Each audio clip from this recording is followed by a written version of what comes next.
Europe 1, La France bouge. Elisabeth Assayag. C'est parti pour les trophées européens de l'avenir. Chaque jour, elle ou ils exposent leurs projets d'entreprise. Ils ont une minute pour convaincre notre témoin du jour. Aujourd'hui, notre patron du jour est exigeant, attentif, bienveillant et c'est un expert. Aujourd'hui, nous sommes ravis d'être avec vous, Olivier Collot. Vous êtes le PDG de Kiloutou. Nous sommes avec Nathalie Carré de la Chambre de commerce et d'industrie, bien sûr. Et aujourd'hui, un projet d'entreprise qui sera lancé en septembre prochain. Bonjour Axel Traîneau. Bonjour. Vous avez 31 ans, vous venez de la Vendée et vous êtes le cofondateur de Tinti. C'est une marque de mobilier, de décoration de seconde main. Vous êtes 4 associés, vous avez fait une école de commerce, vous avez beaucoup voyagé. Et en revenant en France, vous avez imaginé et conçu votre start-up. C'est quoi Tinti? Ça veut dire quoi? T-I-N-T-Y. Alors T-I-N-T-Y, ça fait référence à l'anglais teinte, nuance, couleur. Teinte, nuance, Ça couleur. fait référence à toutes les couleurs qu'on va pouvoir donner à un meuble de seconde main. Tout est fait en France, tout est personnalisable. Alors vous avez une minute, Axel, pour nous convaincre et nous parler de Tinti. C'est parti.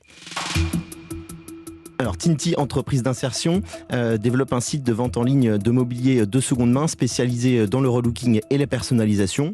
On y trouve des vendeurs professionnels qui commercialisent des meubles de seconde main bruts en l'état et des meubles qui ont déjà été remis au goût du jour. Tinti propose également une troisième catégorie de meubles qui sont des meubles à personnaliser. Et c'est notre spécialité. Nous récupérons ces meubles auprès de nos recycleries partenaires et sinon ils auraient été jetés. Nous démarrons par la restauration et la réparation de ces meubles dans notre atelier par des ébénistes professionnels qui accompagnent des salariés en parcours d'insertion. Ensuite le meuble est mis en ligne et nous proposons à nos clients de personnaliser ce meuble à partir de plusieurs designs que nous proposons ou à partir de l'outil graphique innovant que nous développons pour cette fin d'année.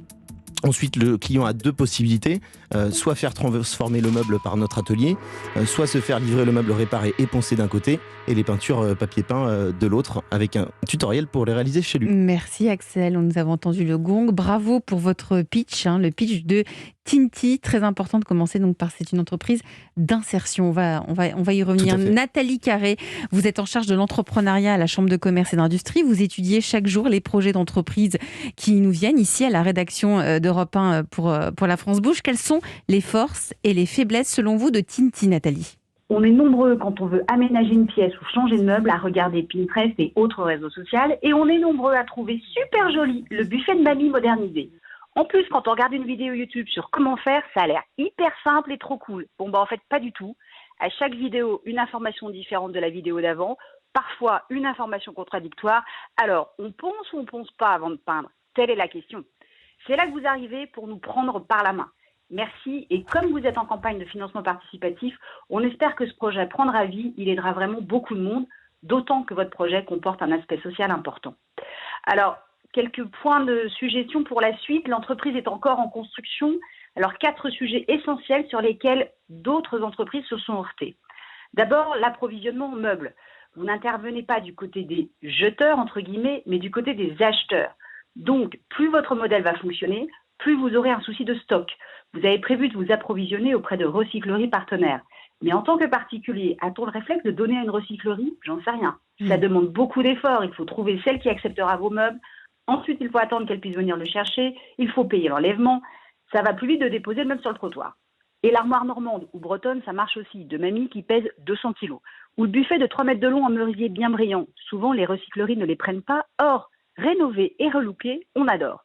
Donc, pour en avoir pour tous les goûts, peut-être faudra-t-il un jour collecter vous-même les meubles directement chez les particuliers.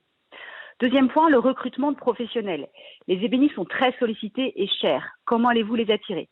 Peut-être que le professionnel peut simplement cadrer et contrôler le travail à faire sur chaque meuble, à chaque étape.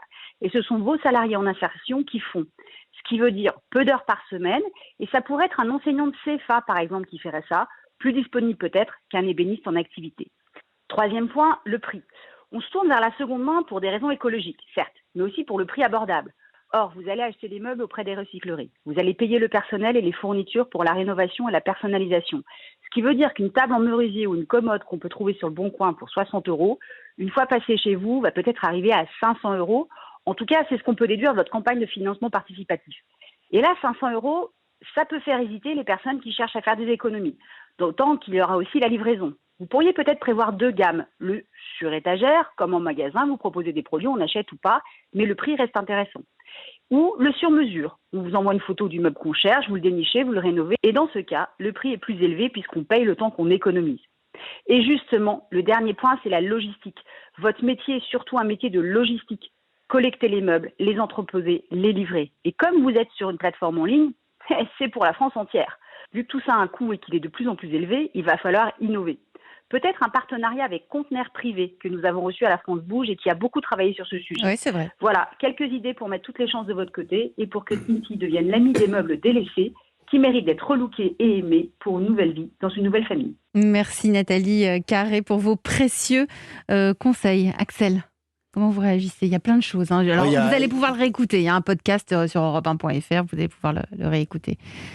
Parmi les 4 aspects qu'elle a évoqués, est-ce qu'il y en a un qui vous fait particulièrement réagir ? Alors, tout à fait, sur l'approvisionnement de meubles, donc il y a un volume colossal de meubles qui sont aujourd'hui jetés par les particuliers et même par les recycleries qui refusent aux particuliers de récupérer ces meubles. Et donc, nous avons un potentiel d'approvisionnement qui en amont qui est des quasi... recycleries, finalement, il faut que vous interveniez Alors, avant. aussi bien en amont des recycleries que chez les recycleries qui, au lieu de les refuser aux particuliers ou de les mettre dans les bennes, les accepteront pour que nous puissions les récupérer et les remettre au goût du jour. Donc ça, c'est pas mal. Au niveau des prix, c'est vrai, je pense pas que vous les ayez donnés pendant le pitch. Ça va de 150 € pour un petit meuble jusqu'à 800 € pour un grand meuble. Effectivement, peut-être distinguer le sur-mesure du meuble sur l'étagère. Alors, on a des vendeurs qui effectivement vont proposer des meubles qui sont déjà remis au goût du jour et donc on va avoir un peu toutes les gammes de prix. Après, sur les meubles à personnaliser, on va le remettre au goût du jour, mais aussi avec des techniques et des machines de professionnels qui vont nous permettre d'approcher un état d'un meuble produit par un acteur de l'ameublement du neuf. C'est un peu notre objectif. C'est un peu votre objectif. Et puis, il ne faut pas oublier, c'est une entreprise d'insertion. Et je crois que ça vous fait réagir, Olivier Collot, PDG de Kiloutou. Alors, je ne suis pas un expert de la location ou de la vente de meubles, donc je n'aurai pas des conseils très avisés. La location, oui. Globalement, le business, vous le connaissez un petit peu. Je connais le business, mais je ne connais pas le meuble. Non, je pense qu'avec votre idée, vous êtes clairement dans l'économie circulaire, et cette économie circulaire, elle résonne beaucoup aujourd'hui. La dimension sociale que vous y donnez a de la valeur. Donc, je ne commenterai pas sur les niveaux de prix. Le seul conseil qui me vient en vous écoutant, c'est n'hésitez pas aussi à faire la promotion de votre idée. Je pense qu'aujourd'hui, on a de plus en plus de consommateurs qui sont quand même très sensibles à l'origine du bien qu'ils vont acheter, à la façon dont il a été fabriqué. Donc, se dire que ça a été fabriqué en France ou reconditionné en France, que c'est fait avec une vocation sociale, je pense que ça permettra aux acheteurs les plus responsables de dire je suis prêt à payer un peu plus cher, mais pour un bien qui a été fait par une entreprise qui a du sens. Donc raconter l'histoire, c'est ça que vous lui conseillez, raconter l'histoire pour justifier tout ça. Je pense. Et nous souhaitons le faire et nous souhaitons intégrer des technologies telles que la blockchain de manière à pouvoir tracer l'histoire d'un meuble en partant d'un particulier, en passant par une recyclerie, étant retapé par un salarié en insertion, Michel, et puis ensuite dans une seconde maison. Et donc ça, on le racontera, on fera une grande histoire et on pourra tracer l'histoire de ce meuble et donc identifier le modèle économique à impact social et écologique que nous portons. Et vous reviendrez nous en parler dans la France Bouge. Axel Treneau, vous êtes le cofondateur de Tinti. Merci à vous. Et merci puis, beaucoup. Chers auditeurs, si vous aussi vous avez envie de nous envoyer votre projet d'entreprise, si vous avez envie de venir pitcher, l'adresse c'est e1-lafrancebouge@europe1.fr et vous aurez peut-être la chance de faire partie de nos candidats en route pour les trophées Europe 1 de l'avenir. La cérémonie aura lieu dans quelques jours, le 29 juin. On vous dira tout sur Europe 1.